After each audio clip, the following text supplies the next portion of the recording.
हम direct CM material बन के उतरे हैं। 1932 एक भावना है, जनभावना है और खतियान के आधार पर एक मजबूत सशक्त सुदृढ़ स्थानीय नीति की मांग आज भी वो गूंजेगी सदन में मेरे माध्यम से। दिल्ली के भाषणों को अगर झारखंड में देंगे तो नहीं चलेगा। जिस दिन जेएमएम और कांग्रेस अलग हो जाएगी, बताइए कौन उनको वोट करेगा। मैंने हेलीकॉप्टर के ऑफर को ठुकराया, मैंने गठबंधन के ऑफर को ठुकराया, मैंने डिप्टी सीएम के पोस्ट तक को ठुकराया। महज आजसू को विकल्प के रूप में दिखा नहीं, देखिए हमें लगता है कि हम लोग का स्तर बाकी से हटके है। चूंकि जिस समय राजनीति में मेरा उदय हुआ है, पूरे राज्य के चर्चित चेहरे के रूप में उदय हुआ है। आजसू के सुप्रीमो विधायक बन के आए थे, हम डायरेक्ट सीएम मटेरियल बन के उतरे हैं। ठीक है, बने ना बने वो अलग विषय है, लेकिन राज्यवासियों की मानसिकता में, उनकी सोच में हम एक राज्य का चेहरा बन के सामने आए हैं। तो इसलिए हमारी और उस दल की तुलना बिल्कुल भी नहीं की जा सकती। तो मिला के देखा जाए कोसों दूर दोनों की दूरी। हाँ बिल्कुल, कोसों दूर है। वो आज से 35-40 साल पूर्व की पार्टी है और उस पार्टी का अपना एक दौर रहा था। ये नया दौर है और हम लोग नए दौर की पार्टी हैं, नए तरीके की पार्टी हैं, नए सोच के साथ काम करना पसंद करते हैं। तो काफ़ी अंतर है। निरंतर आप पिछले 3 साल से घर छोड़े। मेरे जो नॉलेज में जो हम करीब जी सत्य है। 3 साल से आप घर छोड़े, सत्ता के साथ निरंतर आप सवाल करते रहे। सवाल करने के बाद संघर्ष किया, आंदोलन किया, आंदोलन के बाद आपने पार्टी खड़ा किया और एक रणनीति के तहत आप पार्टी बनाने के बाद पूरे राज्य में आप 71 सीट के लोग को खड़ा करते। तो वैसे में आप अपने आप को कहाँ खड़ा महसूस कर रहे हैं और आगे की आपकी रणनीति क्या? देखिए आगे की रणनीति है कि अब यहाँ से जो जनादेश मिला है उसको सम्मान करते हुए जो हम लोग का सदन में उपस्थिति एक ही सीट से हुई है, सदन में पूरे राज्य के मुद्दों को रखा जाएगा। जब जब सदन में अवसर मिलेगा उस अवसर में हमेशा राज्य के ज्वलंत मुद्दे ही गूंजेंगे और बाकी जो हमारा संगठन के साथी जो सदन के बाहर हैं उन्हें एक संदेश निर्देश दिया जाएगा कि तब तक वो पूरे राज्य के 24 जिलों में सांगठनिक ढांचे को मजबूती से तैयार करेंगे। सभी वर्ग के लोगों के बीच बैठकर एक नए जनसैलाब एकत्रित करने की तैयारी करेंगे। आंदोलन आज भी जारी रहेगा, बाहर के लोग बाहर के नहीं, आंदोलन तो जारी रहेगा, ऐसा नहीं। सदन में भी आंदोलन होगा। सदन में ही कभी हड़ताल पे, कभी धरने पे, कभी उपवास पे बैठेंगे सरकार को मनवाने के लिए। गांधी का देश है और गांधी अक्सर कुछ खाए पिए बिना बैठ जाते थे धरने पर। तो सदन में गए हैं बेशक है, लेकिन सरकार को मनवाने के लिए उस तरह के कार्य हम सदन के अंदर भी करने से बाध्य नहीं होंगे। चुनाव आयोग एक चिट्ठी जारी किया है, उसमें कितना सत्य है वो आप बता सकते हैं? जी पूछिए। कि विदेशी फंडिंग भी आपके पास आया और अन्य स्रोत से भी पैसे आपके पास आ रहे थे जो आपको चुनाव में आर्थिक मदद कर रहे हैं। नहीं देखिए, विदेशी फंडिंग नहीं कह सकते हैं, वो विदेशी में जो हमारे दोस्त हैं। शायद आपको स्पष्टीकरण भी जारी किया गया है, क्या आप स्पष्टीकरण देंगे? नहीं, स्पष्टीकरण नहीं मांगा गया है, वो जांच के लिए कहा गया है। तो अगर जांच के लिए आएगा तो हम जवाब जरूर देंगे। और ये विधानसभा के चुनाव में नहीं, लोकसभा में भी आया था। जैसे कि मैं आपको बताता हूँ, जैसे हमारा अकाउंट ओपन हुआ, अकाउंट को ओपन होने के बाद हम लोग फेसबुक में अपडेट कर दिए कि भाई हम लोग काफी निर्धन है, हम लोग चुनाव लड़ रहे हैं, सहयोग की अपेक्षा है। तब वहां सहयोग कोई भी तो कर सकता है, वो आउट ऑफ स्टेट से भी कर सकता है, आउट ऑफ कंट्री से भी कर सकता है। और ऐसा नहीं, हम लोग तो फेसबुक में भी अपलोड कर दिए कि हमें कुवैत से 18,000 आया है कि 50,000 आया है। तो जो मजदूर, प्रवासी मजदूर भाई लोग जो बाहर में रहते हैं विदेशों में, वे लोग चंदा कलेक्ट करके अपना जो ऑनलाइन पेमेंट का तरीका है उसके माध्यम से भेजे हैं, ये सत्य है। लेकिन विदेशी फंडिंग नकारात्मक दृष्टिकोण से अगर कोई देख रहा है, सोच रहा है, तो वो गलत है।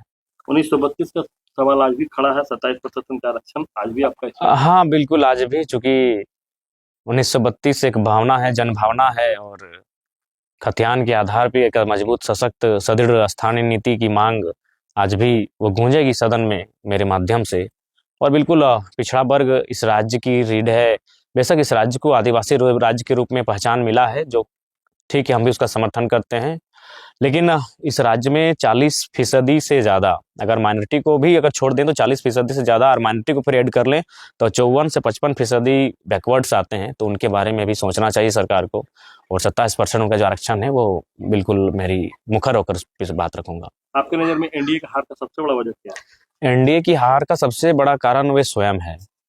स्वयं इसलिए है कि एनडीए एक ऐसी राजनीतिक दल है और दुनिया की सबसे बड़ी राजनीतिक दल इसलिए भी है कि वो मामूली बात को कैच करती है।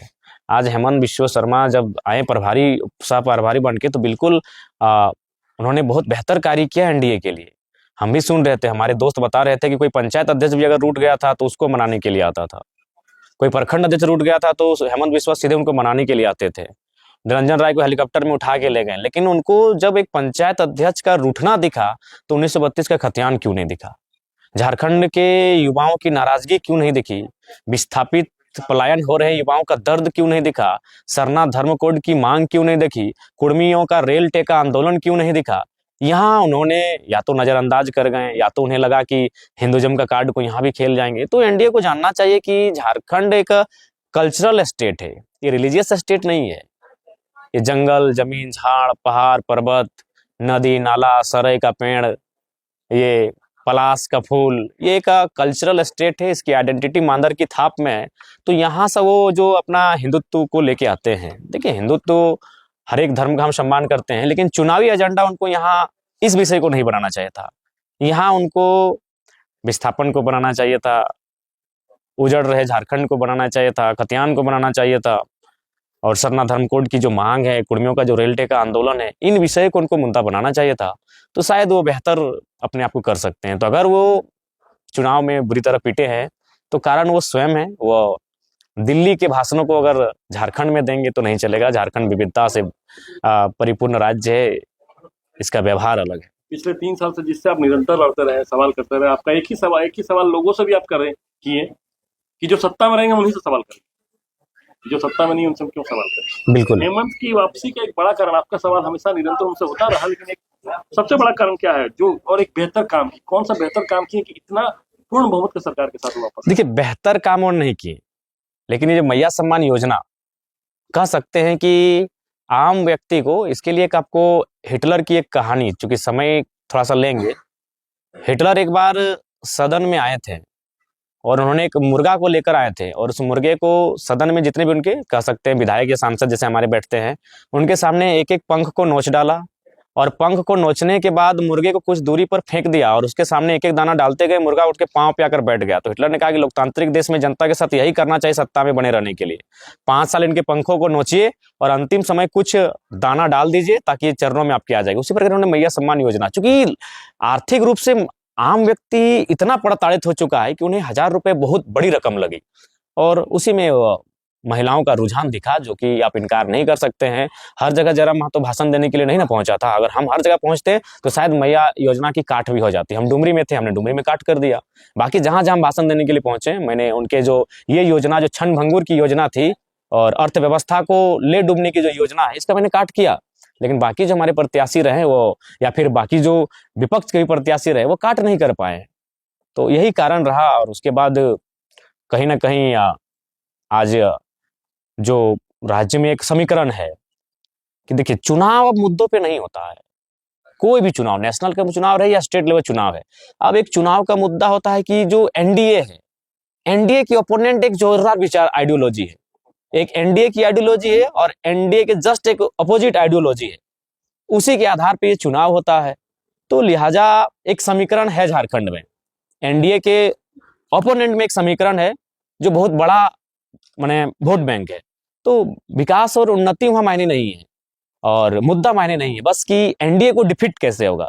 तो ये भी एक चीज होता है। और एनडीए वालों को भी खामियां यही रही कि भाई आप मुद्दों पे बात नहीं करते हैं, मुद्दों को इग्नोर करते हैं। आपको लगता है कि हर जगह रिलीजियस इश्यूज को घुसा के चुनाव जीत जाएंगे। जो यही कारण रहा कि अब चुनाव पोलराइजेशन पे आधार पे होता है, चुनाव इक्वेशन के आधार पे होता है, चुनाव अब डेवलपमेंट के नाम पे नहीं हो रहा है। विधानसभा में एक सीट आपके पास, आगे का रणनीति क्या होगा? देखिए, हम तो विधानसभा में जब भी अवसर मिलेगा, ये तो खैर हमको लगता है झारखंड के इतिहास में पहला अवसर है कि एक सीट मेरे पास है, बाकी सीटें दोनों गठबंधन के पास है। कोई और तीसरी चौथी पार्टी वहां है नहीं। एनडीए इंडिया के पास जयराम महतो में बैठा है। तो जो भी राज्य के मुद्दे हैं, मैं उनके साथ मुखर होके उनकी मुद्दों को उठाने का काम करूंगा। चुनावी प्रचार में खास वर्ग के ऊपर आरोप लगता है कि आप खास वर्ग के साथ नहीं, देखिए आरोप लगा, देखिए ऐसे में तो आप मुख्यमंत्री को भी इलाके में नहीं, देखिए ऐसे में तो आप मुख्यमंत्री को आरोप लगाएगा। पलामू में काहे सीट लेके आ पाए, वहाँ शेड्यूल ट्राइब के लोग कम हैं, तो आप क्यों नहीं सीट लेके पाए? तो ये आरोप तो सब पे लगेगा। ये आरोप तो बीजेपी पे लगेगा कि जहाँ बेसिक और बिजनेस क्लास के लोग नहीं है, जहाँ ग्रामीण सुदूर क्षेत्र आप वहाँ वोट लेके नहीं आ पा रहे हैं, हम पे ये आरोप क्यों लगेगा? ये आरोप तो कांग्रेस पे भी लगेगा, जहाँ माइनॉरिटी नहीं, आप वहाँ वोट लेके नहीं आ पा रहे हैं। एक नया लड़का आ रहा है तो आप चारों तरफ से आरोप लगा रहे हैं। जब मैं बताए ना कि जिस दिन जेएमएम और कांग्रेस अलग हो जाएगी, बताइए कौन उनको वोट करेगा? बताइए उनको कौन वोट करेगा और क्यों वोट करेगा? एनडीए की बात है।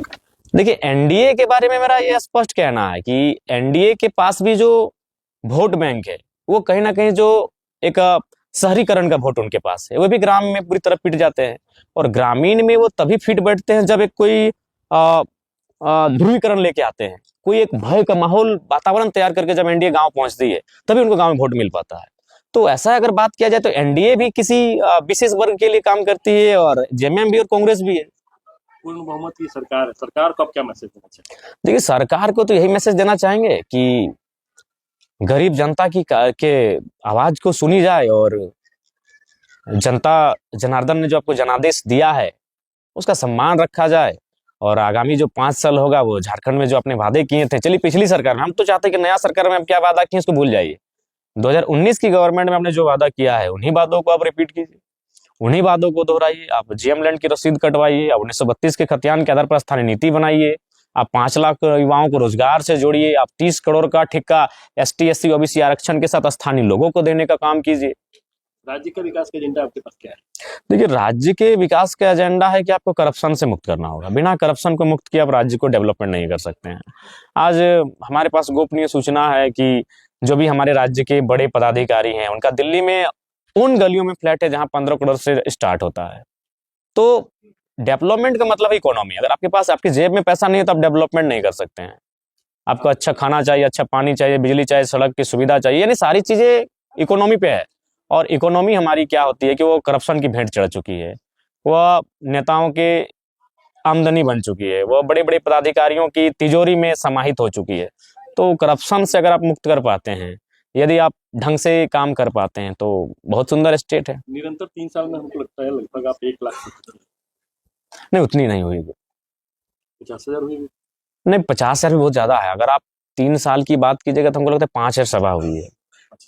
हाँ, आराम से 5,000 सभा में आपका जो जब वीडियो पे लोग देखता है या टीवी पे देखता है, हम लोगों ने महसूस किया कि आक्रामक रूप से आप जवाब देते हैं, लेकिन जब आपसे नॉर्मली आदमी मिलता है तो लगता है कि जो मध्यम वर्गीय परिवार का एक लड़का होता है, आम जीवन जीने वाला लड़का होता है, उस टाइप का अपने गांव में घर में घूमते रहते हैं। गांव घर में जो मुझे जानते हैं वो जानते हैं कि मैं बहुत सरल सीधा दिल का बहुत साफ लड़का हूँ। और मैं आपको अपनी छोटी सी एक घटना सुना रहा हूँ। लोहपिटी एक गांव है, चिरंजीत आचार्य करके नाम है, हमारे मित्र हैं। उनके गांव में एक फुटबॉल का टूर्नामेंट था, तो मैं उनके घर खाने के लिए गया। तो जब मैं खाने के लिए गया तो बहुत शर्मिला स्वभाव का था। उनके पिताजी जो भी बोलते थे, चाय पियोगे? नहीं नहीं। नाश्ता करोगे? नहीं नहीं। हर चीज को मतलब एक शर्मीले स्वभाव से टाल देते थे। तो उसके पिताजी बोले, यार तुम बड़ी इसकी नाम लेते हो और ये तो बिल्कुल भोला भाला एकदम सीधा लड़का है। तो बोला, पापा ये अगर आपको जानना है ये कितना आक्रामक है तो शाम को ग्राउंड आइएगा। तो ग्राउंड में मेरा जब स्पीच हुआ तो बोला, यार हमको नहीं मालूम था, ये बहुत बहुत खतरनाक है। तो मेरा वो व्यवहार है कि जब हम लोगों के बीच होते हैं तो बहुत शालीन किस्म से होते हैं, बहुत नॉर्मल होते हैं, लेकिन जब हम लोगों के बीच किसी दूसरे प्लेटफॉर्म पे आते हैं, जब अपनी बातों को रखते हैं, तो वहाँ आक्रामकता दिखती है। आपकी ताकत युवा है, आपका हिम्मत युवा है, आपका सोच भी युवा ही है शायद, मेरे ख्याल से। नहीं, बिल्कुल युवा ही सोच है। और बिल्कुल हमें तो अभी तक नहीं लग रहा है कि हम विधायक हैं। आगे के लिए आपकी क्या तैयारी है युवाओं के लिए? देखिए, युवाओं को सबसे पहले रोजगार से जोड़ना मेरी तैयारी है। और उसके लिए मेरे विधानसभा के क्षेत्र में जितना भी यथासंभव हमको काम करना होगा उसके लिए हम करेंगे। छोटे उद्योग, लघु उद्योग, कुटीर उद्योग, हम लोग डेवलपमेंट के लिए बैठ के एक खाका तैयार करेंगे और उस पर हम लोग छोटे छोटे इन्वेस्टमेंट के लिए बहुत सारे लोगों को आमंत्रित करेंगे और इस दिशा में हम लोग आगे बढ़ेंगे। गठबंधन के बारे में क्या कर रहे हैं? इंडिया और एनडीए के बारे में आपका क्या सोच? देखिए, अब तो 5 साल तो हमें मान के चलिए अपना सिंगल ही रहना होगा। फिर 5 साल जब जैसे समय बीतेगा हम लोग अपने आप को आकलन करेंगे कि हम लोग कितनी मजबूत हैं। उसके परिस्थितियों के अनुसार अब हम लोग तय करेंगे, क्योंकि हमें भी लगता है कि सिद्धांत एक अलग विषय है और सत्ता अलग विषय है। आप सिद्धांत से लोगों के लिए हीरो तो बन सकते हैं, लेकिन असल में अगर आपके पास सत्ता नहीं रहेगी तो आप अपनी जनता के लिए काम भी नहीं कर सकते हैं। और मैंने ये पूरा चुनाव सिद्धांत से ही लड़ा। ना मैंने हेलीकॉप्टर के ऑफर को ठुकराया, मैंने गठबंधन के ऑफर को ठुकराया, मैंने डिप्टी सीएम के पोस्ट तक को ठुकराया। मैंने पूरा चुनाव ही सिद्धांत से लड़ा। लेकिन अब ये जब समय बढ़ेगा तब मुझे आभास होगा, क्योंकि अभी भी मैं एग्जैक्ट नहीं बोल पाऊंगा कि सिद्धांत इंपॉर्टेंट है कि सत्ता इंपॉर्टेंट है। जब 2 साल 2.5 साल बीतेगा, उस समय जब मेरा आप इंटरव्यू लेंगे, तब मैं आपको अपना स्पष्टीकरण दे पाऊंगा कि इंपॉर्टेंट सिद्धांत है कि सत्ता है। अगर व्यक्तिगत मेरी मानी जाए तो सिद्धांत बहुत इंपॉर्टेंट है, लेकिन अगर जनता की मानी जाए तो सत्ता बहुत इंपॉर्टेंट है। आप अपने निजी सिद्धांत से, जयराम महतो अपनी आइडियोलॉजी से जनता का भला नहीं कर सकता है। जनता का भला करने के लिए उसकी अपनी आइडियोलॉजी के साथ साथ कभी कभी कंप्रोमाइज करके आपको सत्ता में आना होगा। आपने कहा था विभिन्न भाषणों में हम आपके सुने हैं, और हमेशा आपके जो भी सभा हुआ है, हम तो बहुत करीब से 3-4 सभाओं में ही जा पाए, और पूरे भाषण को पूरा आपका हम सुने। आप जब निकल गए तब हम वहां सुनाते हैं। आपने कहा कि मेरा जो विधानसभा का विशेष हो, उस विशेष में क्या विशेष है? जैसे अभी आपके पास अपना विधानसभा डुमरी, उस डुमरी में विशेष क्या है? देखिए, सबसे विशेष, चूंकि मेरा मानना है, जो आपने कहा कि डेवलपमेंट, और मैंने आपको कहा इकोनॉमी, मैंने आपको कहा पैसा, क्योंकि आज के दौर में पैसा सब कुछ है, क्योंकि आप किसी भी काम को बिना पैसा के कर नहीं पाएंगे। तो उसमें विशेष क्या होगा? पैसा यानी प्रॉपर्टी, पैसा यानी संपत्ति। और आज बिल गेट्स, दुनिया के सबसे धनी आदमी, जब हम लोग पढ़ते थे, आज तो एलन मस्क आ गए हैं, उन्होंने अपने माइक्रोसॉफ्ट के शेयर को बेचकर 1000 वर्ग किलोमीटर जमीन खरीदा है, जो धनबाद जिला का आधा, यानी आधा धनबाद जिला उन्होंने जमीन खरीदा है। तो इसका मतलब है कि बिल गेट्स ने दुनिया को संदेश दिया है कि सबसे बड़ी पूंजी आपका जमीन का टुकड़ा है। तो उस दिशा में जयराम महतो एक बहुत बड़ा क्रांतिकारी पहल करने जा रहा है अपने विधानसभा के माध्यम से। मेरा जिला है धनबाद, जहां मेरा पैतृक आवास है, लेकिन मैंने जो चुनाव जीता है वो गिरिडीह और बोकारो में आता है। गिरिडीह में आते हैं डुमरी, और बोकारो में नावाडी और चंद्रपुरा। और मैं पूरे ऑन कैमरा और एक राज्य के सम्मानित पत्रकार दीपक कुमार पांडे जी के सामने ये स्टेटमेंट दे रहा हूं कि मैं धनबाद जिला का हूं, मैं बोकारो और गिरिडीह में 1 इंच जमीन खरीदने नहीं जा रहा हूं। क्योंकि मेरा मानना है कि आज गरीबी के कारण नेताओं की अमीरी है, मेरा मानना है गरीबी के कारण कॉर्पोरेट्स की गंदे तरीके से कमाई है, और मेरा मानना है गरीबी के कारण ब्यूरोक्रेट्स की लालची है। ऐसा तो नहीं कि हम धनबाद और बोकारो नहीं लेंगे, उसका जाके हम वाशिंग ले लेंगे? नहीं, वहां मतलब उदाहरण वही है, धनबाद के बाहर नाम से कहीं भी जमीन नहीं, बिल्कुल अपने नाम से अपने जिला के बाहर हम कहीं जमीन नहीं लेंगे, जो लेंगे अपने जिले में, धनबाद नहीं। और हाँ, और एक नियमित, ऐसा नहीं कि हम कहीं 50 एकड़ ले लिए।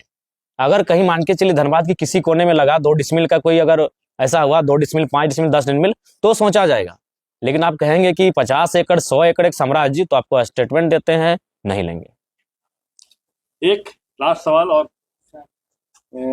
ये आपसे व्यक्तिगत जुड़ा हुआ सवाल है, और मीडिया और कैमरा कहेंगे या नहीं कहेंगे ये आपके ऊपर निर्भर करता है, इसीलिए आप शादी कब करेंगे, या शादी पे क्या विचार है? देखिए, कुल मिलाकर कि जब मनुष्य जीवन में आदमी आता है तो उसको फिर गृहस्थ जीवन में जाना पड़ता है। देखिए, शादी एक व्यक्तिगत इच्छा भी है, शादी एक व्यक्तिगत रंजाबंदी भी है, लेकिन मैं अपने आप को पा रहा हूँ कि मेरी जो व्यक्तिगत इच्छाएं हैं वो थोड़ा सा, मतलब उसमें मैं देख पा रहा हूँ कि सामाजिक जो लोग हैं उसके प्रति मेरा झुकाव बहुत ज्यादा है।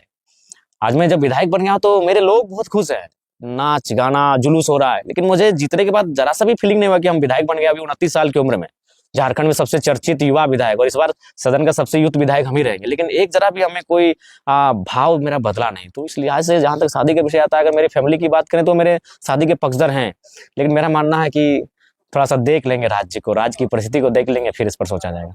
कुल मिलाकर देखा जाए कि जो जश्न अभी आप मना रहे हैं, कि जनता के बीच जो जश्न हमको मिल रहा है, वो जश्न है कि बारात का जश्न। हाँ बिल्कुल, बारात से बढ़कर है, और बिल्कुल बारात में एक दूल्हा घोड़ा पर रहता है, लेकिन आपका हर कोई घोड़े पे बैठा है। और सबसे महत्वपूर्ण है कि कल जैसे कि मेरा सोनापरी द्वारसेनी में गश्ती है, मेरा नहीं, हमको लगता है हजारों जनता का। तो शायद झारखंड हिस्ट्री में पहला चुनाव है जहां नहीं होता कि कोई बीमार हो तो अपने देता भूता को याद करते हैं, शादी नहीं लग रहा तो देता भूता को याद करते हैं, बच्चा जन्म नहीं ले रहा तो देता भूता को याद करते हैं। इस चुनाव में जीतने के लिए हमको लगता है हजारों लोगों ने गश्ती किया है। तो ये एक ऐसा चुनाव है, लोगों का चुनाव है, और जीतने के बाद वे फील कर रहे हैं कि चुनाव को जनता ने जीता है, जयराम महतो ने नहीं। धन्यवाद आपका प्रभात खबर को समय देने के लिए। जी धन्यवाद। प्रभातखबर.com, विश्वास वही, रफ्तार नहीं।